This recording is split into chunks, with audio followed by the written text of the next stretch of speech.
할렐루야 샬롬 하고 인사하십니다. 할렐루야 샬롬 샬롬 샬롬 샬롬. 하나님 사랑합니다. 여러분 주 안에서 사랑합니다. 잠언 하나님이 미워하시는 것 웬일곱 빠지니 16절에서 19절까지 중심을 가지고 우리 오늘 새벽 묵상해 보시기 바랍니다. 야훼께서 미워하시는 것 곧 그 마음에 싫어하시는 것이 웬일곱 가지니 교만한 눈과 거짓된 혀와 무죄한 자의 피를 흘리는 손과 악한 계교를 꾀하는 마음과 빨리 악으로 달려가는 발과 거짓을 말하는 망령된 증인과 및 형제 사이를 이간하는 자이니라. 이 말씀 우리가 그냥 보기만 해도 맞아, 이런 말씀, 이런 모습은 하나님이 미워하시고 싫어하는 것일 거야 인데요, 그 기준과 그 판단이 정말 어렵다라는 생각을 제가 해봤습니다. 로마서 9장 13절에 보니까 기록된 바 내가 야곱은 사랑하고 에서는 미워하였다 함과 하심과 같으니라. 에서와 야곱이 태어나기 전에 이미 하나님께서는 이렇게 딱 판단을 해서 정해놓고 계신데 이건 너무 억울하지 않나 하는 생각을 하는 거죠. 근데 저는 이렇게 마음에 감동으로 왔습니다. 형질이 만들어지기 전부터 우리 그 유전자를 가지고 부모 아래서 많은 각자의 특징을 가지고 쌍둥이로 태어나도 그런 기질들이 많이 다르죠. 모습이 똑같은 쌍둥이도 있고 틀린 쌍둥이도 있어요. 그죠? 일란성, 이란성에서. 그리고 성품도 정말 너무 많이 비슷하다라고 얘기를 하지만 그래도 같을 수는 없는 건 타고난 인자 자체의 그 기본 본질도 하나님은 이미 형질이 만들어지기 전부터 파악하고 계셨구나. 야곱이 참 아주 얄팍하고 꾀가 많고 못된 짓을 많이 하고 욕심도 많고 한 그러한 성품을 가졌지만 단 하나 하나님에 대한 그 영적인 사랑과 갈망을 했던 그런 기질을 타고난 아들이었기 때문에 하나님은 알고 계셨고 야곱은 사랑하시고 에서는 미워하셨다. 이렇게 만들어졌다. 저는 그렇게 마음의 감동으로 왔습니다. 야곱도 하나님의 사랑을 받을 수 있는 존재가 사실은 아닌 점이 너무 많죠.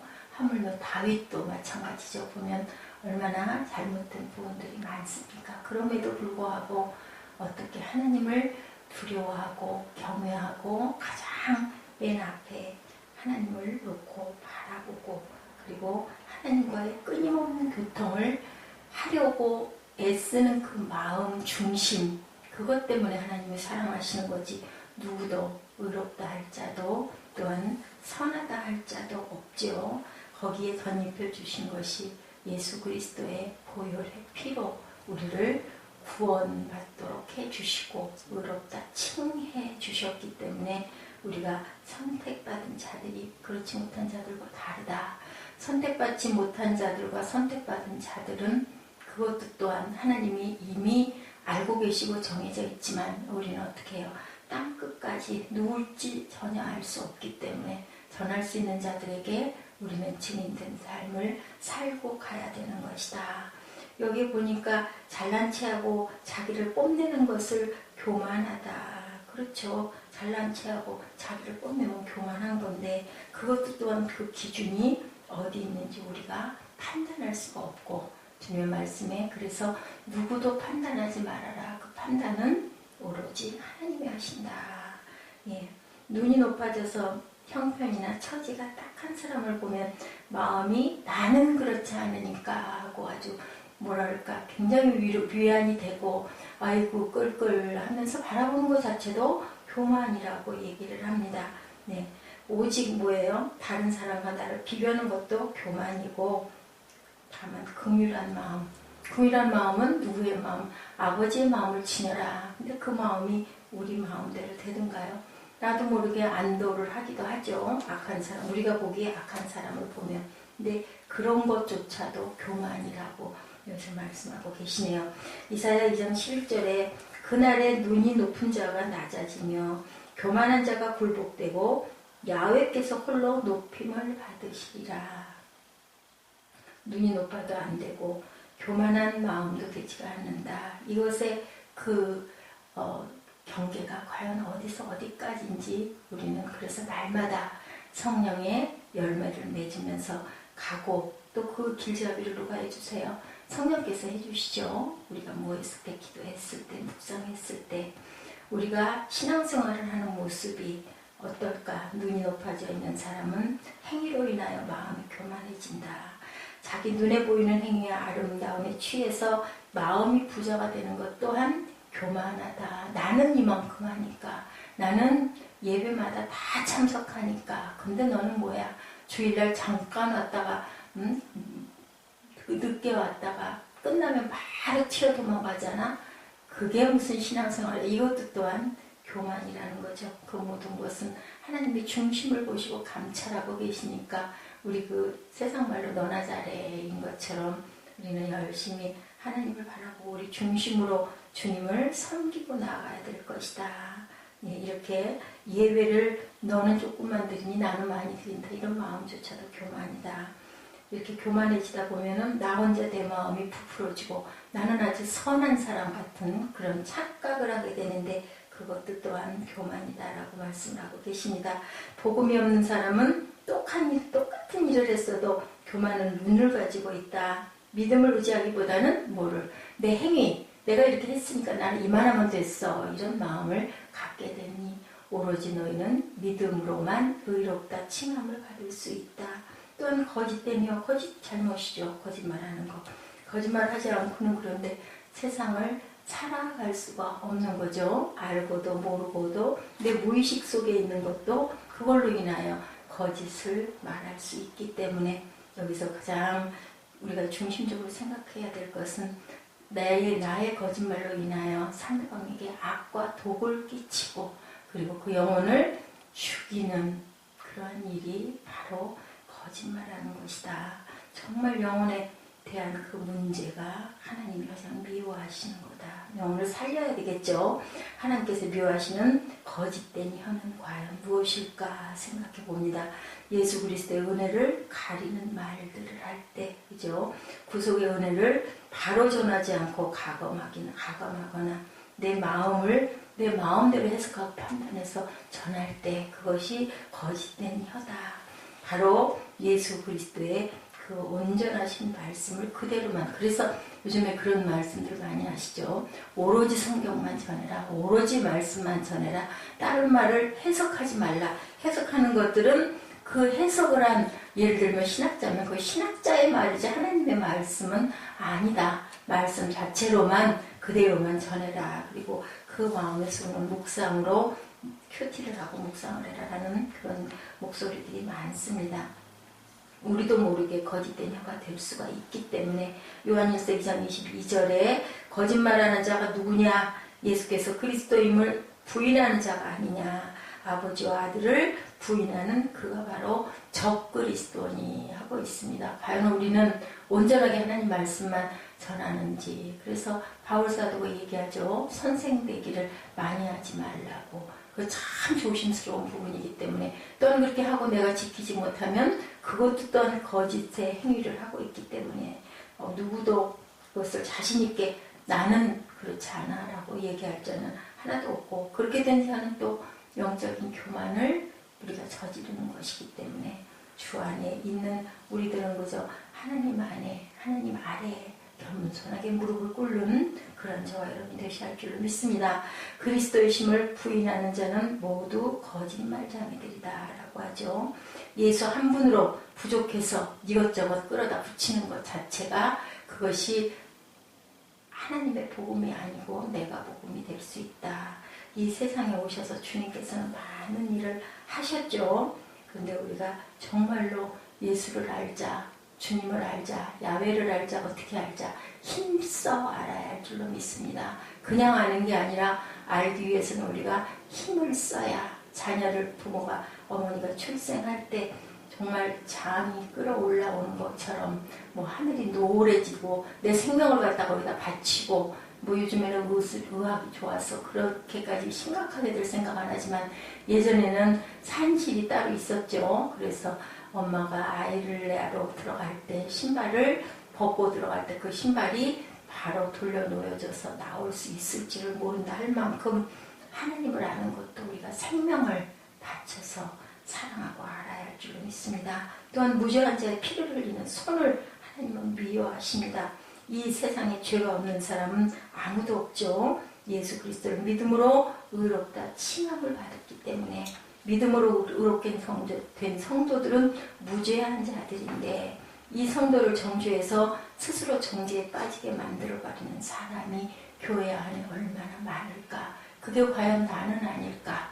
우리는 항상 점검하고 그리고 생각하고 그리고 회개하면서 갈 줄로 믿습니다. 모든 기도의 기본은 회개고 회개를 통해야만 하나님을 만날 수가 있고 회개를 통해야만 감사가 나올 수 있고 감사할 때 주님의 성령이 우리 안에 거하신다라는 것을 우리는 너무 잘 압니다. 갈라디아서 3장 1절입니다. 어리석도다 갈라디아 사람들아 예수 그리스도께서 십자가에 못 박히신 것이 너희 눈앞에 밝히 보이거늘 누가 너희를 꾀더냐. 예, 갈라디아 사람들이 안타까워서 바울이 그렇게 전하고 있죠. 율법으로 돌아가게 하는 사람들, 예수 그리스도의 십자가로 말미암아 의롭게 된 성도들이 다시 율법주의에 빠져버려서 그것으로 사람을 정죄하고 판단하고 죽이는 것 자체도 하나님께서는 미워하신다라고 얘기하죠. 율법은 진노를 이룬다 이렇게 말씀하십니다. 그리스도로 말미암아 의롭게 된 성도를 율법을 지키게 만들어서 그 진노의 잔을 받게 만드는 일을 해서는 안 된다.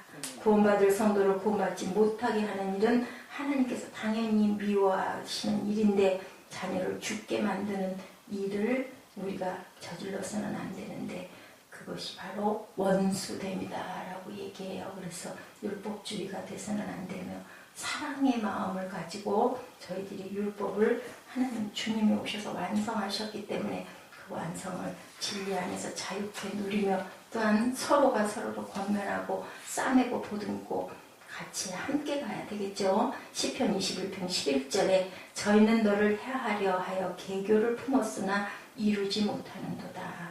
사람의 영혼을 해하려고 하는 것이 가장 악한 계교이다 라고 말씀하십니다. 내가 구원을 받을 수 없는 단 한 가지 방법은 예수를 온전히 믿지 않을 때 구원받을 수 없죠. 예수를 온전히 구원을 받고 이루는 것은 하나님이 기뻐하시는 것은 믿음으로만 기뻐하신다. 예, 사도 바울은 선한 일을 했는데 그런데도 로마서에서 마음으로는 선을 행하기 원하지만 원치 아니하는 바 악을 행한다. 우리는 마음으로 굉장히 원하는데 나도 모르게 원치 않는 악들을 행할 때가 너무 많다고 사도 바울도 또한 고백하고 있습니다. 항상 돌아가는 저희들이 되어야 줄 믿습니다. 그것에서 벗어날 수 있는 사람은 아무것도 없고 그 고상한 것 같이 내가 온 심혈을 기울여서 터득했던 모든 지혜, 세상의 지혜와 지식과 학문과 내가 태어난 출생의 신분과 내가 나온 그 정말 자랑스러워했던 가말리엘 문해선이라는 모든 것도 그리스도의 법 안에서는 배설물과 같다라고 이렇게 고백할 때 무슨 보화가 되는 것처럼 내가 중요하게 여기고 명예스럽게 여겼던 모든 게 그리스도를 깨달아 아는 그 순간 다 쓸데없는 것이 되어버리고 말죠. 율법주의가 교회에 들어오지 않도록 우리가 율법주의의 선봉들이 되지 않도록 그렇게 우리는 기도해야 될 줄로 믿습니다. 갈라디아서 1장 6절입니다. 그리스도의 은혜로 너희를 부르신 이를 이같이 속히 떠나 다른 복음을 쫓는 것을 내가 이상히 여기노라 라고 얘기하죠. 하나님께서 우리를 부르시고 은혜로 우리를 의롭다 해주셨는데 다른 복음을 쫓아서 달려가는 것 참 너무너무 안타까운데 모르죠. 본인들은 그렇게 지키고자 했던 율법은 악한 것임을 우리가 깨달았으니 이제는 온전히 그리스도 안에서 진리의 완성을 이루신 주님의 말씀대로 주님의 손이 되고 주님의 가슴이 되고 주님의 눈이 되고 그죠? 주님의 발이 되어서 주님의 모범을 보이신 그 행함대로 따라가야 되겠죠. 거짓을 말하는 망령된 증인과 라고 말씀하십니다. 믿는 것 이외에 내가 더 이상하게 생각해야 할 것이 없다. 없다. 만약 내가 아직도 해야 하는 것이 남아있다면 그것은 거짓을 말하는 망령된 사람이다. 그리스도의 십자가는 내가 다시 제사 드릴 것이 없다라고 말씀하시죠. 단번에 그죠? 우리를 구원해 주셨기 때문에. 그래서 우리는 항상 찬양과 경배로 주님께 자유하게 나아가는 저희들이 되어 줄로 믿습니다. 베드로전서 1장 18절에 너희가 알거니와 너희 조상의 유전난 망령된 행실에서 구속된 것은 은이나 금같이 없어질 것으로 된 것이 아니요. 이 세상의 것은 모두 없어지는 것. 우리가 어떤 선행을 했다 해서 그것을 가지고 갈 수 있는 것은 전혀 없다라는 것. 다만 하늘나라에 썩지 않은 것으로 쌓여진 믿음만이 하늘에 그대로 기록이 되어 있는 거죠. 내가 천국에 가져가는 것은 하나도 없다는 것. 내가 천국에 가져갈 수 있는 것도 하나도 없다는 것. 하나님께서 내게 보내주신 보혜사 성령으로 말미암아 내 영혼에 새로운 생명이 생기고 거기에 하늘에 신령한 것을 입히고 간다라는 것. 오로지 우리는 성령의 열매만 맺어 주님 앞에 영화의 모습으로 나아갈 수 있는 저와 여러분 되셔야 줄로 믿습니다.